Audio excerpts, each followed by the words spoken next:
Bonjour à tous, il est 14h et vous êtes sur Jade FM 99.7 dans le Micmac d'Amandine et Corinne. On se retrouve aujourd'hui pour déjà le dernier épisode de notre série à la découverte du Pays Basque. Épisode dans lequel je vais vous présenter quelques autres chansons et séries basques à visionner et écouter. Des succès qui ont dépassé les frontières de la région. On terminera l'émission avec une petite surprise pour finir cette série comme il se doit. Alors restez bien connectés jusqu'à la fin de l'émission. Si vous vous souvenez bien, nous avons commencé le point musique de la semaine dernière avec le groupe basque Ingot Rock. Continuons avec eux, mais changeons d'ambiance. Le groupe de rock a aussi écrit une chanson pour les enfants, Sorgina Cascarina.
Après le rock et les chansons pour enfants, vient la pop, avec l'une des stars de la musique pop basque, Isaro.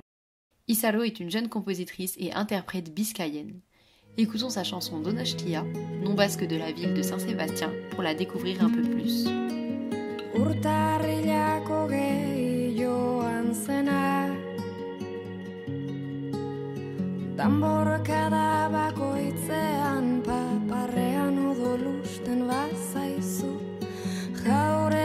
Asmatu honetako korridoreko hormak oroaka hurbiltzen bazaizkizu. Atzerria bostako behatxuloti ikus badezakezu utzi nahi ez arren atezarrek zirrikitu asko handiegiak dituzte aizu. Eta bertatik isurtzen bazaituzu aurten gogutako iraungitze datak zertaz ari naizen badakizu.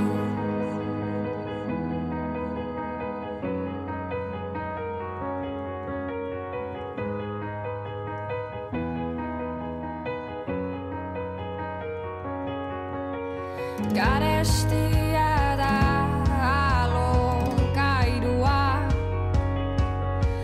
salduz bizitza sinatuz hitza ateazpitik fakturaren printza jabearen dei bakoitzean azkena helduko dela ikusten baduzu zuk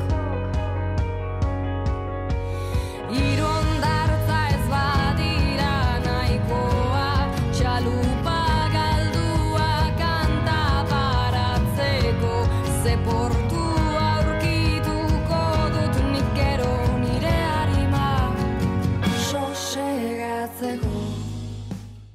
Continuons l'émission avec la présentation de deux séries basques, dans lesquelles joue l'acteur Inigo Aranburu, acteur que nous retrouverons en fin d'émission.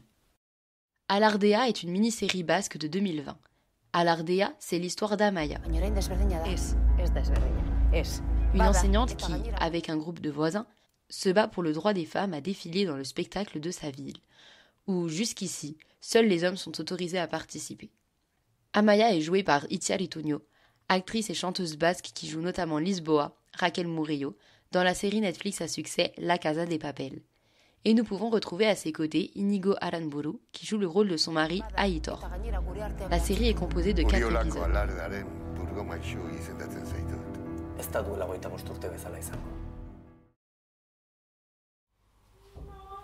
Intimidad est une série réalisée en espagnol à Bilbao par 2 femmes, Verónica Fernández et Laura Sarmiento. En résumé, Allociné décrit la série comme la chronique de 4 femmes qui sont obligées de franchir la mince ligne qui sépare la vie publique de la vie privée. Après la publication d'une vidéo à caractère sexuel d'une politicienne à l'avenir prometteur.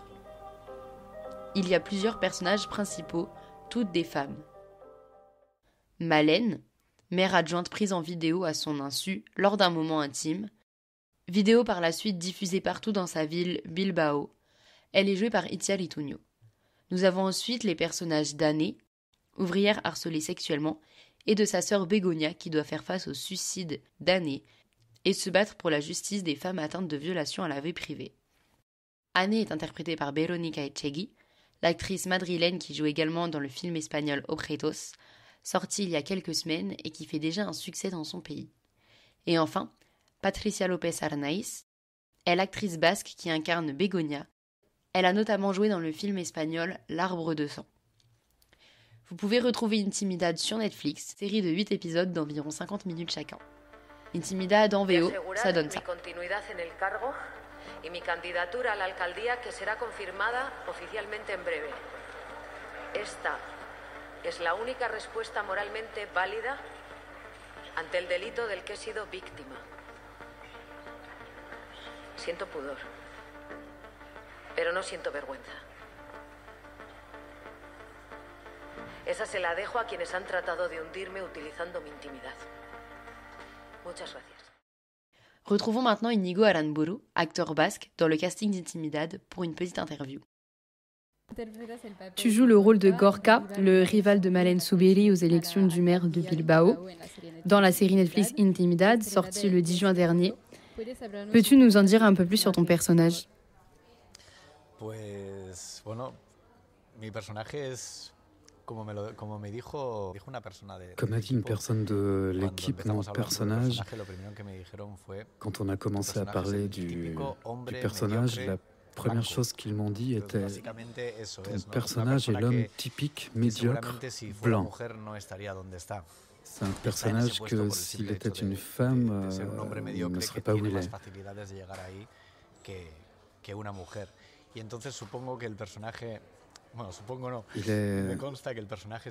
Il a cette position parce qu'on dit toujours qu'il est un homme médiocre, qui a plus de chances d'y arriver qu'une femme. Je sais que s'il se sent mal à l'aise, menacé, et à partir de là, il obtient tout ce mal, ce sarcasme et cette ironie, mais qu'au fond, tout ce qui se passe, c'est qu'il a très peur parce qu'il voit que son espace peut être brisé. Quelle est la scène que tu as préféré tourner et pourquoi ? Ma scène préférée est la dernière, lorsque Gorka fait des photos dans le bureau du maire et Malène entre et d'une certaine manière, je me moque un peu d'elle parce que je me positionne comme le prochain maire. C'est celle que j'aime le plus parce que c'était l'une des dernières scènes que l'on a tournées. Et donc à ce moment du tournage, j'avais bien incorporé le personnage de Gorka et j'ai beaucoup profité. Et donc je crois que c'est celle dans laquelle je suis le plus mal éduqué envers elle. Et donc on a beaucoup rigolé parce que à chaque fois qu'on terminait une prise et que j'allais avec Itziar Ituño, elle me regardait avec tant de dégoût qu'elle me disait « S'il te plaît, je n'en peux plus, quel dégoût tu me donnes ». Donc c'était très drôle de la tourner avec ce contraste du tournage et de la vie réelle. Pourquoi avoir accepté de jouer dans cette série ? Parce que depuis le début, je trouvais que c'était un projet merveilleux. Et surtout, je prenais en compte les actrices incroyables qu'il y avait dans ce projet. Aujourd'hui, j'ai seulement réellement travaillé avec Itziar, mais ça me paraît suffisant. Mais savoir qu'il y avait Itziar ou Ana Wagner ou Patricia Lopez Arnaiz que j'aime, je l'adore, Emma Suez, Yune Nogueras qui est génial aussi. Et ensuite, quand j'ai fait le casting, savoir que le personnage que j'allais jouer serait Gorka, je me disais que ça pouvait être très drôle d'être pas vraiment le méchant, parce qu'il n'est pas méchant, mais ce personnage qui provoque tant de dégoût, ça m'a beaucoup diverti. Tu peux nous partager une anecdote du tournage? Oui, ça ressemble un petit peu à ce que je t'ai dit avant. Au moment où on tournait cette dernière scène dans laquelle je suis dans le bureau du maire, quand je terminais chaque prise, je terminais la scène en sortant du bureau. Et en tant qu'acteur, je ne sortais pas vraiment. Je sortais de la scène et continuais de la regarder sans faire de bruit. Et quand je sortais du bureau, il y avait en face de moi la coiffeuse qui attendait et regardait les images enregistrées sur l'écran directeur. Et à chaque fois que j'arrivais, elle tournait la tête vers moi et me chuchotait sans trop faire de bruit. Il me donne beaucoup de dégoût. Ça m'a fait beaucoup rire de voir que j'étais réellement en train de provoquer ces sensations de dégoût. Que t'a apporté le tournage de cette série? Alors sincèrement, comme tout autre tournage, beaucoup d'apprentissage, le pouvoir de développer un personnage qui a beaucoup de scènes, de le voir évoluer, d'améliorer mon interprétation du personnage au fur et à mesure que j'apprends à le connaître en tournant les scènes. J'ai beaucoup aimé faire ce voyage avec Gorka. Tu penses que la série peut faire évoluer les mentalités concernant l'intimité et le sexisme?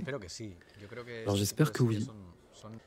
Je pense que ce type de série est nécessaire pour rendre visible ce problème et ne pas le négliger. Parce que quand ça se passe dans la vraie vie, j'ai l'impression qu'il y a beaucoup de gens qui disent « ça ne m'arrive pas à moi » ou « c'est juste une vidéo, ça n'a pas d'importance ». Je pense que les gens le minimisent au mieux. Et dans la série, donc la série apporte quelque chose de bien en montrant vraiment ce que peuvent être les émotions, les expériences des victimes dans le cas de ces deux femmes et de leur environnement. J'espère que ça pourrait aider les gens à commencer à voir les choses différemment et à critiquer ce type de comportement. Carolina, une fan de la série, te demande. Alors salut Inigo, je m'appelle Carolina, j'espère que tu vas bien et je voulais te dire que j'ai adoré tes rôles dans Il Campayak, la série Alardé et puis bien sûr Intimidad aussi. Et j'ai une question pour toi.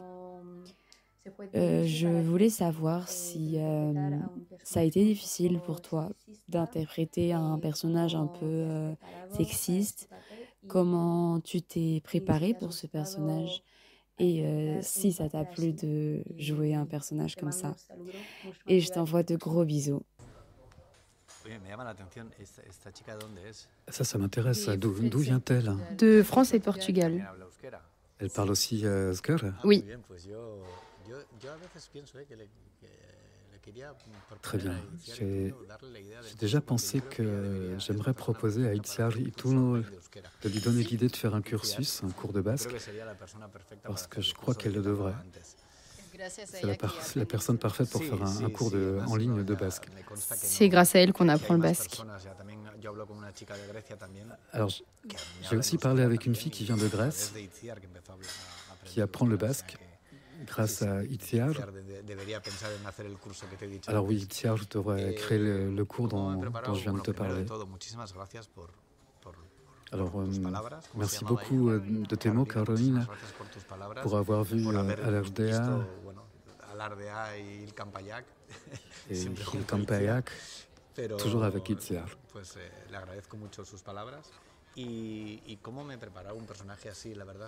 Comment je me suis préparé à un personnage comme celui-ci? La vérité, c'est que quand tu es acteur et que tu joues un personnage comme celui-là, quoi qu'il arrive, ton travail consiste à essayer de le défendre. Je ne pourrais jamais dire du mal de Gorka en jouant Gorka. Ce que tu dois essayer de faire, c'est de comprendre le personnage. Et une fois que tu comprends ses motivations, d'une certaine manière, c'est facile.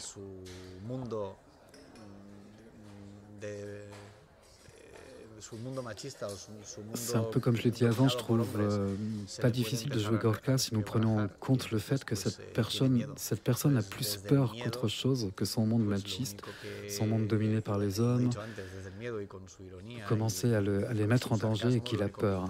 Donc à partir de cette peur et avec son ironie et son sarcasme, la seule chose qu'il essaye de faire, c'est de défendre son espace.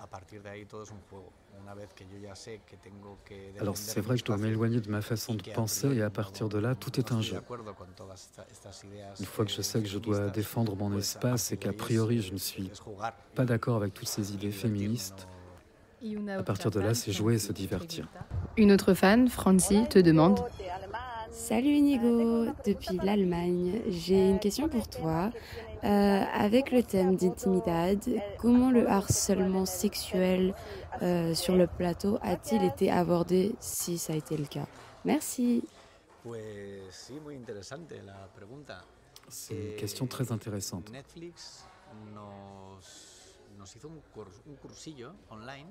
Netflix nous a donné un cours en ligne sur le respect et dans ce respect du harcèlement. Et c'est pas une chose que Netflix a fait pour nous intimider, mais c'est un cours que Netflix a fait pour toutes ses séries. Le cours s'appelle Respect. Il parle de beaucoup de sujets et notamment du harcèlement. C'est un cours très intéressant. Et par la suite, il nous informe qu'il y a un numéro de téléphone que vous pouvez appeler si vous avez vu quelque chose que vous n'aimez pas ou si on vous a dit quelque chose qui pourrait vous contrarier ou si vous avez vu un type de harcèlement. Et on va jouer à un jeu typique de notre émission, le Speed Quiz. Je vais te poser 10 questions et tu vas devoir y répondre le plus rapidement possible sans trop réfléchir. Alors là, je suis nerveux. Je suis paniqué. Tu es prêt? Non. On commence. En 3 mots, comment décrirais-tu la série? Émotionnel. Très belle. Et très sincère. Quel est ton personnage préféré d'Intimidad?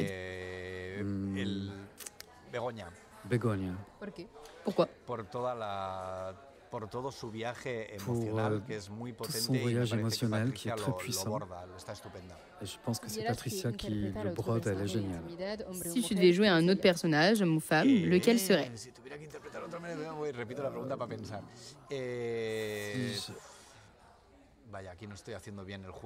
je devais interpréter un autre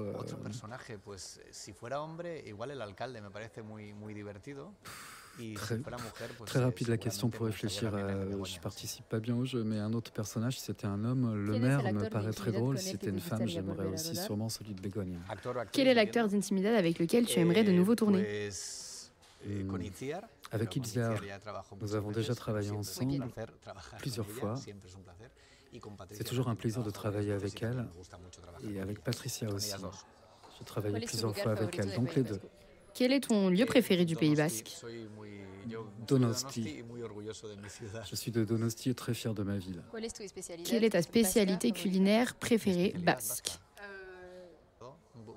Une bonne lotte au four, du poisson. La lotte, j'adore, mais n'importe quel poisson bien fait, ça j'adore.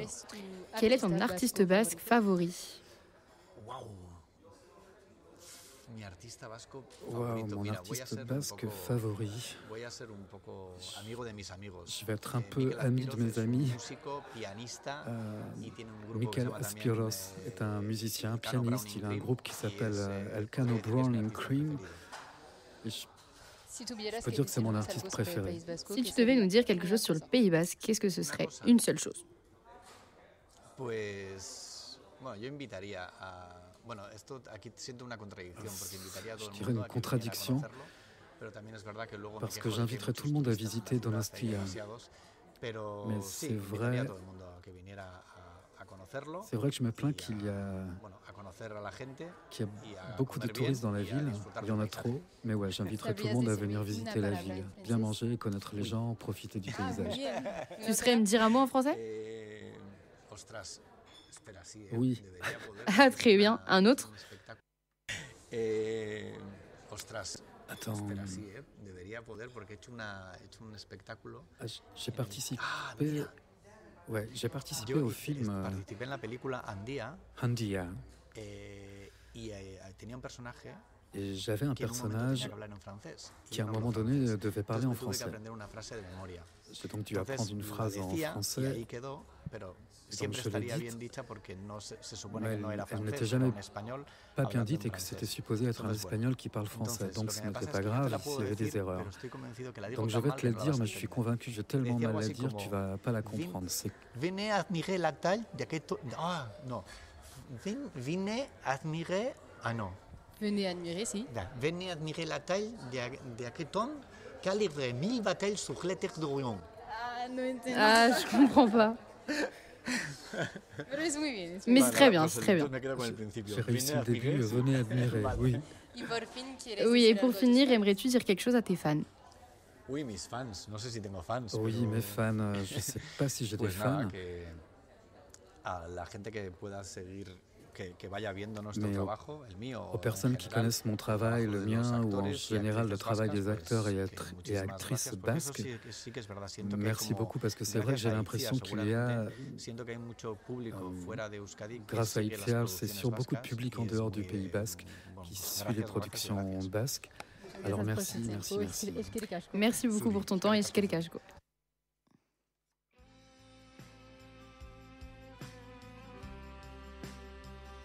Merci à Inigo pour sa seconde venue dans le Micmag, après l'épisode sur la langue basque. Notre découverte du Pays basque touche malheureusement à sa fin. Nous espérons qu'elle vous a plu et vous attendons sur notre compte Instagram micmag.jade, micmag.jade, Jade, pour échanger sur ce format et voir si vous avez retenu l'essentiel de cette série à travers un petit quiz. Nous annoncerons par ailleurs les dates de nos prochaines émissions sur ce compte Instagram. Encore merci à tous pour votre écoute et à bientôt sur Jade FM. Nous vous quittons en musique avec la version de Patagonia Rebelde et Ingot Rock de Seugas, notre nouveau générique.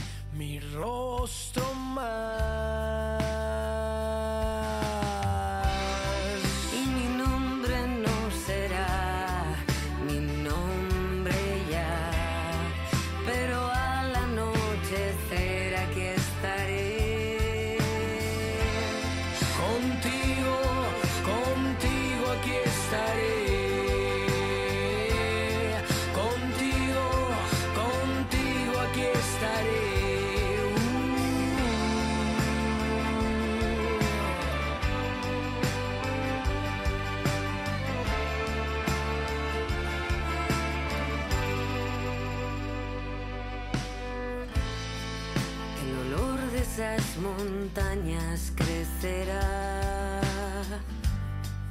y mi corazón su flor me llenará, sus colores, su belleza, las aves me cantarán al regresar. Y mi nombre no será mi nombre ya, pero al anochecer aquí estaré. Contigo, contigo aquí estaré.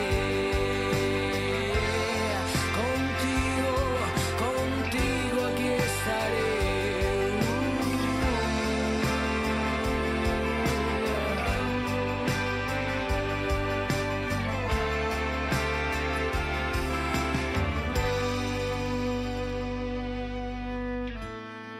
Ese beso en mis labios guardaré. Dentro mío este respiro llevaré. andaré por la ciudad, me ahogaré en mares de sal, yo lo sé. Y mi nombre no será mi nombre ya, y mi pueblo no me reconocerá. Y mi nombre no será mi nombre ya, y mi pueblo no me reconocerá. Y mi nombre no será mi nombre ya, y mi pueblo no me reconocerá.